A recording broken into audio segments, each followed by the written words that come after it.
Hi guys, I'm Shmee and it's about time I finally introduce you properly on video to the latest addition to the Shmee150 fleet. This car, the BMW X6 M50d. Now you might remember for the Where's Shmee tour I was driving around in a BMW M4, which was very kindly lent for the purpose from BMW UK, and sadly that's gone, but this has replaced it again. A press car from BMW that I'm going to be driving for the near future, taking to a number of events and potentially even trips. I'll tell you a little bit more about that in due course. I'm going to show you around the car, talk about some of the options. There is an incredibly long options list and a sort of couple of early thoughts really, because I've been driving it now for a few weeks. So the X6 M50d, from the technical side, it's a 3-litre straight-six diesel engine, but with a triple turbocharger, tri-turbo, 381 horsepower. So 0 to 62 is 5.2 seconds, top speed is 155 miles per hour. It is definitely no slouch, I can tell you that.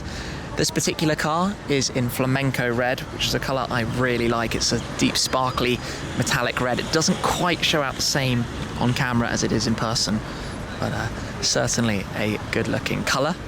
Of course, the X6, based on the same platform as the X5, but with the more sort of sporty aim of the car. So you have the coupe sort of shape, rear line, but slightly less luggage space as a result.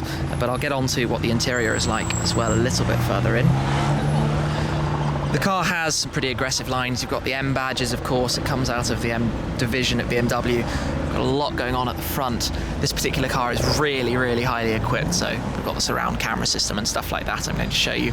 The wheels, nice design, the sort of 5 twin spoke. I like those quite a lot. Take a look at the interior. Keyless, obviously. Should have mentioned that. The key was in my pocket there. You literally just would hold your hand like this and it would unlock, and then to lock it again you just press that. So unlocks. Oh, what have I done wrong? I'm standing too far away to hold the camera back to show you. There we go. So inside we've got black leather, very nice sort of dual trim with the sort of glossy black and this sort of textured metal finish as well. Huge screen here in the center which has all sorts of features. We'll jump to that as well. And a pretty nice sort of luxurious interior. I mean, you sort of expect that from this car, but it's definitely exceeding my expectations in the early miles.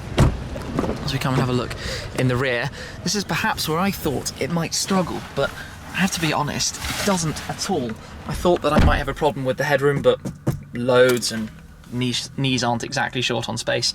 Perhaps the rear floor is a little bit higher than you'd like, but this car might see some journeys with perhaps 4 people back here, well, in the car. I don't think it's uncomfortable for that at all. I'll just get rid of my gear stick umbrella. I'm keeping in the back here. Luggage goes all the way through to the rear as well here. Armrest as well. Everything you need.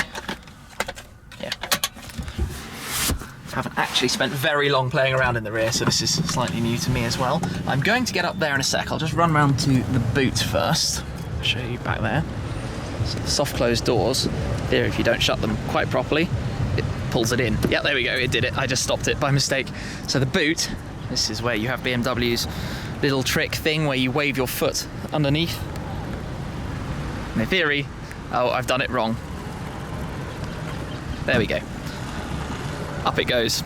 And then you've got the luggage space. You've got this sort of like folding parcel shelf that I guess conceals your luggage. You've got more luggage space if you lift this up, which is sort of hydraulic. And you've got a lower boot there, but this higher sort of flat boot floor if you need it. So I would say there's a lot of space back here. Like, I've not owned a car that's had, or driven a car for myself that's had anything like the space this car has, so I've got no shortage. It's already even transported a TV and some other stuff as well. And then you can press the button to close the boot as well, or wave your foot back underneath, depending what you want. So that stuff's quite good. There's a lot of sort of, I guess, conflict on opinions from the looks. It has a lot of status to it. And I suppose with that comes a premium price, and that's why that is. Stepping over the M50d, door sills, seats, obviously the lumbar support, comfort, memory, just about everything you would anticipate. So jump in. Now I will start it, but remember we are in a diesel, so it's not going to win any awards for noise.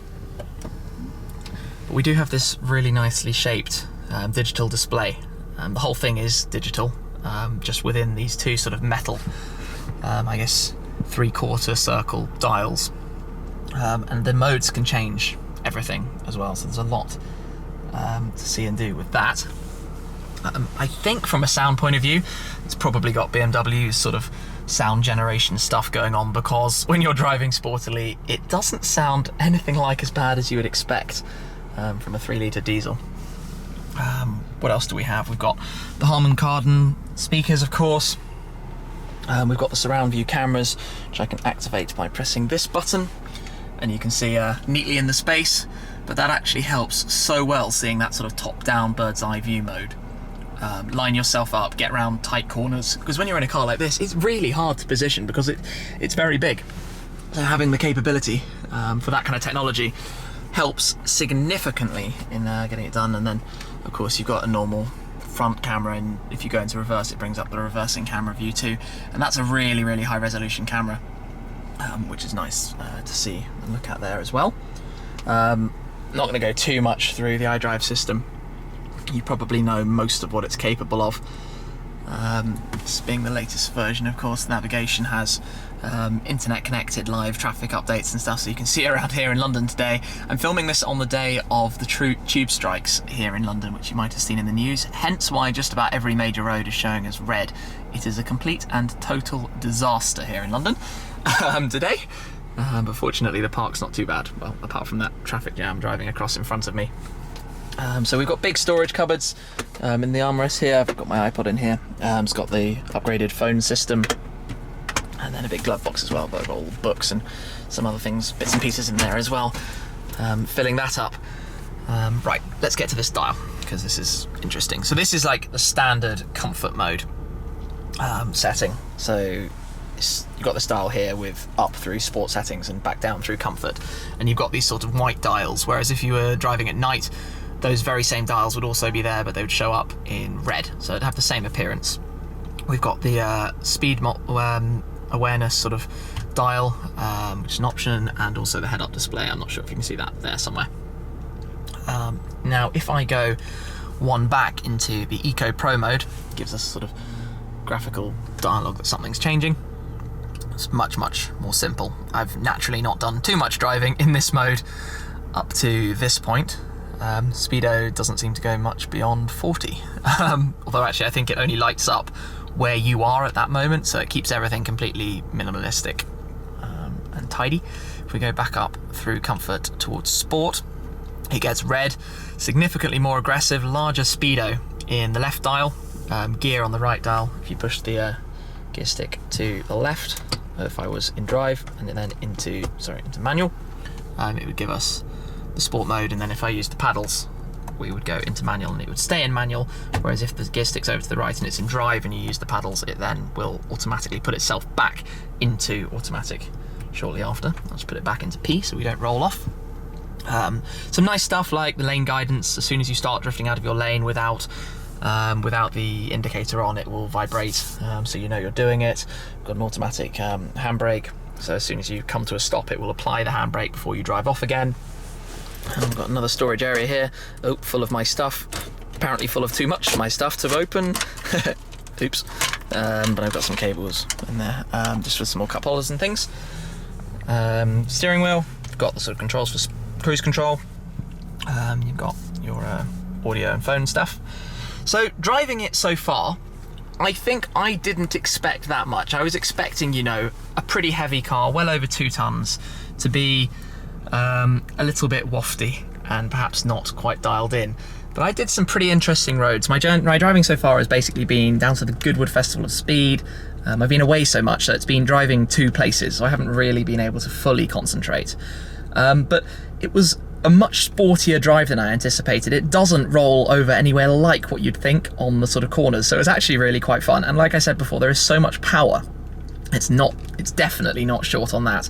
And the upside is, driving back and forwards to Goodwood, which was mostly motorway, where it's incredibly quiet. There's a lot of sound deadening in here like you'd hope. The hi-fi is brilliant. I actually did just a touch shy of 600 miles to the tank, which was about 80 litres. I've just filled it up again now, but that's kind of funny for me because I'm used to filling up a car at about 150 miles. So about 4 times as much, kind of leagues ahead. And just on the sort of long distance cruising, you've got so many comforts and luxuries and everything you sort of would think you could possibly want. You've got double air conditioning vents here to point in different directions, and everything you need. So far, the driving has been incredibly enjoyable. Very impressed. Just start-stop buttons here. Obviously, like I said, it's keyless. And I'm looking forward to driving this car a fair bit more, actually. It might do some trips around Europe. We'll certainly do some driving with multiple people. Oh yeah, nice feature, open the door, the steering wheel rises to make getting in and out easier. It's kind of strange stepping out of a car being so much bigger than what I'm used to. And again, soft close, pull the door in. So yeah, I'm going to put some miles on it, enjoy the drive, see what it's like to live with this car and use it sort of in a daily driving kind of environment. But so far, I'm very, very happy. I didn't expect to enjoy this car anything like as much as I am, if that makes any sense at all. I thought I would sort of question what the purpose was, what the point of driving the X6 M50d would be. But ample power, looks absolutely fine to me. I quite like them actually, lots of sort of status that comes with this, although London is not perhaps the most appropriate place for the car because it is fairly large. It's a touch wider than even the McLaren is. And it's just comfortable, quiet, refined, and a better drive than I expected too. And something that is quite funny, because this car is a tri-turbo, I am a very turbocharged household. I have the R-Boss with 1 turbo, the McLaren with 2 turbos, and now the X6 with 3. So actually that technically means I've got 6 turbos in 3 cars. That's quite funny. But yeah, that's sort of a first look, an introduction of the X6 to the Shmee fleet, I suppose you could call it. Looking forward to doing some many more miles in this car and telling you a little bit more about it as we go. So thank you very much for watching. Make sure you stay tuned for all the other updates, and I'll catch up with you again very soon. Cheers. The BMW M4. The M4 is going to be joining the entire route that we go on throughout. We're going to go inside for that one, the Mantis Green new Shmee 650S.